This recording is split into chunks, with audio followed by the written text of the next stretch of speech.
अस्सलाम वालेकुम students.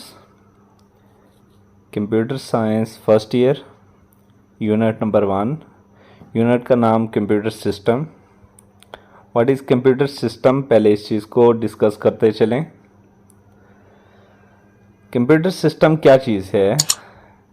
Basically आप जो छोटी क्लासेस से कुछ डिफरेंट डेफिनेशंस पढ़ते आ रहे हैं, उसमें एक डेफिनेशन उसी को डिस्कस करता चलूँ जिसमें आपको बताया गया है कि combination of hardware and software.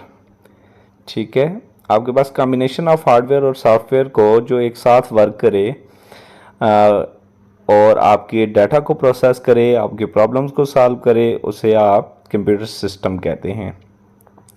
ये बेटा आपके पास फर्स्ट पैराग्राफ की लास्ट 2 लाइंस वहाँ पे डेफिनेशन मौजूद भी है इसकी। देन उसके बाद कंप्यूटर आपके पास एक डिजिटल मशीन है बेटा, जो कि आपके डाटा को बाइनरी के अंदर, आपकी कोई भी इनपुट है उसको बाइनरी के अंदर कन्वर्ट कर दिया जाता है। बाइनरी के अंदर कन्वर्ट करने के बाद उससे आपके डाटा को मेमोरी के अंदर भेज दिया जाता है। मेमोरी के अंदर स्टोर करने के बाद देन उस डाटा को, आपके जो गिवन डाटा होगा, बाइनरी के अंदर कन्वर्ट किया हुआ डाटा होगा, उसको वापस भेज दिया जाता है एग्जीक्यूशन के लिए सीपीयू के पास। तो बेसिकली कंप्यूटर सिस्टम जो है इस तरीके से वो वर्किंग करता है। तो सेकंड आपका टॉपिक है data representation in digital computer. Digital computer के अंदर डाटा किस तरीके से रिप्रेजेंट किया जाता है। Digital computer is an electronic machine, it consist of millions of electronic switches. आपके पास मिलियंस ऑफ इलेक्ट्रॉनिक स्विचेस के ऊपर ये डिपेंड कर रहा है। कहता है कि आप very similar to electric switch. ठीक है, इलेक्ट्रिक स्विच की तरह है। इलेक्ट्रिक स्विच को भी आप देखें तो ऑन भी हो जाता है, ऑफ भी हो जाता है। ठीक है, उसकी भी ऑन ऑफ स्टेट्स हैं। जब आप स्विच को ऑन करते हैं तो आपके पास, इसका मतलब ये होता है कि आपके पास ऑन स्टेट जो है वो 1 कहलाएगी, ऑफ स्टेट 0। ठीक है, तो इट्स मीन कि आप जब स्विच को ऑन कर रहे हैं तो आपका जो डाटा है वो फ्लो कर रहा है, और जब आप स्विच को ऑफ कर देंगे तो डाटा फ्लो नहीं करेगा। ठीक है, उसके अलावा यहाँ पे आप डिफरेंट किस्म की और कुछ इंफॉर्मेशन आपको मिलेंगी बेटा। करंट जब फ्लो करेगा तो स्विच इज ऑन, ये चीज़ पहले बता चुका हूँ, रिप्रेजेंट बाय बाइनरी 1। अच्छा, when there is a no current in switch it is off. ठीक है, तो ये कुछ चीज़ें थी। उसके अलावा आपके पास the computer must be able to recognize code, represent number, letter, special character, these codes known as alphanumeric code. तो अल्फान्यूमेरिक कोड जिसमें आपके पास lower case letter a to z, upper case letter a to z, numeric digits 0 से 9, फिर उसके बाद आपके पास स्पेशल कैरेक्टर, पंक्चुएशन भी इंक्लूडेड होती है उसके अंदर, और कुछ स्पेशल कैरेक्टर जो यहाँ गिवन हैं वो दिए हुए हैं, ये आपके पास अल्फान्यूमेरिक कोड्स हैं जो कि आपके पास कंप्यूटर सिस्टम के अंदर ये इन्वॉल्व हैं। ठीक है, अब आपके पास American standard code of information interchange, जिसे आस्की कहते हैं, कॉमनली यूज्ड अल्फान्यूमेरिक कोड। ठीक है, अल्फान्यूमेरिक कोड को यूज़ कर रहा है। अब आपके पास यहाँ पे ऊपर आप देखें तो यहाँ पे आपके पास, यहाँ पे उसने बताया है कि कह रहा है कि आपके पास 1000100, इसमें वो ये बता रहा है कि may be represent D. Basically ये बाइनरी के अंदर कन्वर्ट है। ठीक है स्टूडेंट्स, आपके पास एक आस्की कोड हम देखने जा रहे हैं 65, हम उसको बाइनरी के अंदर कन्वर्ट करेंगे 65 को, और देखते हैं कि हमारे पास क्या बाइनरी बनती है। ये 65 को हमने लिख लिया और 2 से हम इसको डिवाइड करा रहे हैं। 232 आपके पास 1 रिमाइंडर बच गया, 2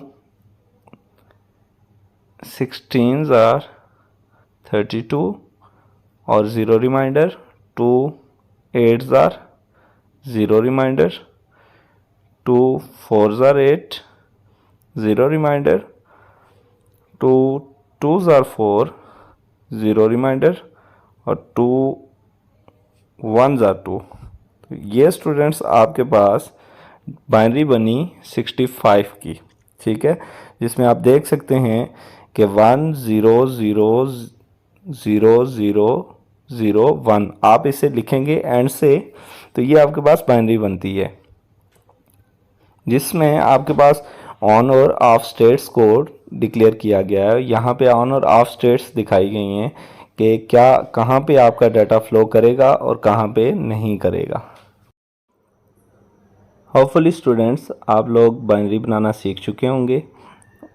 बाइनरी के अंदर आपके पास 1 ऑन स्टेट को शो करता है और 0 आपके पास ऑफ स्टेट को शो करता है। नेक्स्ट पेज के ऊपर आ जाएं तो बेटा आपके पास यहाँ पे डायग्राम पहली जो आपके पास दिखाई जा रही है, इस डायग्राम के अंदर आपको ये चीज़ दिखाई जा रही है कि यहाँ पे आपके पास हाई वोल्टेज जहाँ पे 1 लाई कर रहा है, चूँकि ये आपके पास डिजिटल सर्किट है और ये कंटिन्यूस फॉर्म में नहीं है, तो ये जो ऊपर की तरफ आपके पास एरो मार्क किया गया है, इसमें आपको दिखाया जा रहा है कि आपके पास ये चीज़ दिखाई जा रही है कि यहाँ पे आपके पास 1 लाई कर रहा है, हाई स्टेट है, ठीक है, और नीचे की तरफ आप देखें तो आपको ये दिखाया जा रहा है कि ये आपके पास लो स्टेट है, यहाँ पे 0 लाई कर रहा है, ठीक है, जहाँ से ये मार्क हो के इस स्टेज के ऊपर आ रहे हैं, ठीक है, ये आपके पास नंबर लाइन के ऊपर जहाँ पे ये दिखाई जा रहे हैं ये लो स्टेट है। इसके अलावा आपके पास यहाँ पे एग्जाम्पल के अंदर वो ये एक और चीज़ बताई जा रही है कि logic 0 might be A voltage between 0 volt से 0.8 वोल्ट तक हो प्लस 0.8 वोल्ट तक, और लॉजिक 1 के अंदर में भी रेंज जो है वो +2 वोल्ट से लेके +5 वोल्टेज तक आपके पास हो, ठीक है बेटा। नेक्स्ट हमारा टॉपिक है एनालॉग एंड डिजिटल सिग्नल्स। ये बहुत बेसिक टॉपिक है जो कि आप लोग पिछले 9th क्लास में आप लोगों ने पुरानी बुक के अंदर पढ़ा था, उस बुक के अंदर भी आपको ये चीज़ सिखाई जा रही थी बेटा। जो एनालॉग होता है ये आपके पास कंटिन्यूस फॉर्म होती है, ठीक है, जैसा कि आप यहाँ डेफिनेशन के अंदर भी पढ़ रहे होंगे।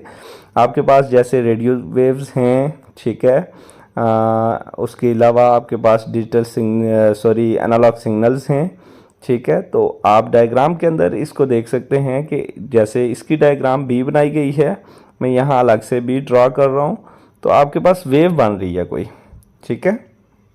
तो बेटा वेव जो बन रही है, इस वेव के अंदर आप ये चीज़ गौर से देख लीजिए कि आपके पास आप देख रहे हैं कि ये कभी वेव ऊपर की तरफ और कभी नीचे की तरफ है, ठीक है। तो ऊपर वाला हिस्सा जो है वो जो हाई स्टेट को शो करेगा और जो आपके पास नीचे की तरफ है ये लो स्टेट को शो कर रहे हैं, ठीक है। इसके अलावा बेटा एग्जांपल्स के तौर के ऊपर आपसे पूछा जा सकता है कि write the difference between digital and analog signals. तो डिजिटल और एनालॉग सिग्नल्स के अंदर डिफरेंस लिखें, तो आप बता सकते हैं कि ये आपके पास कंटिन्यूस फॉर्म में होते हैं और स्मूथली ओवर टाइम, ठीक है।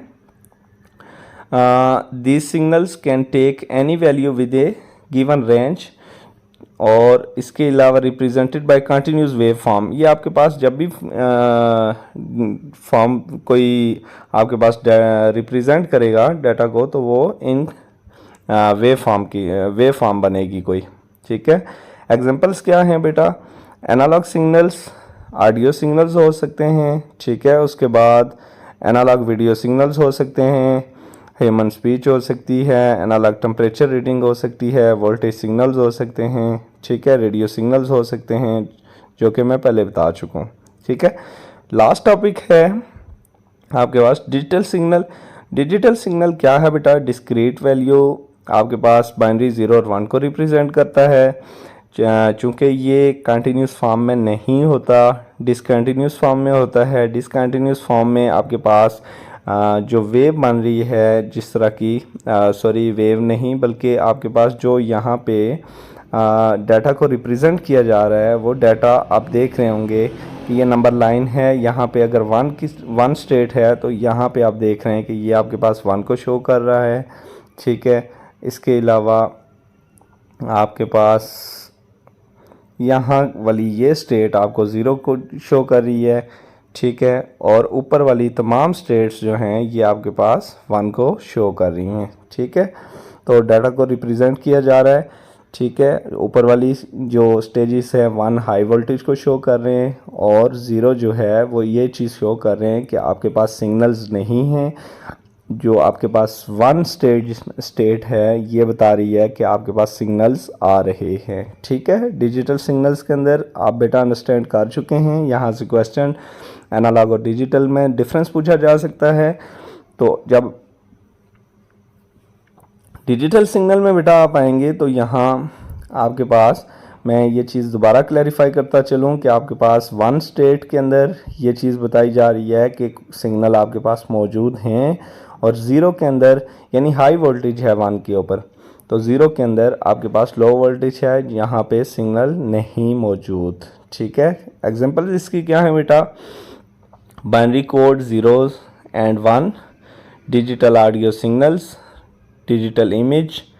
ठीक है, उसके बाद इमेज MP3 फाइल होगी ऑडियो में और JPEG फाइल होगी फॉर एग्जांपल, ये दोनों फॉर एग्जांपल। ठीक है, डिजिटल ऑडियो सिग्नल्स हो सकते हैं और डिजिटल डाटा इन कंप्यूटर्स।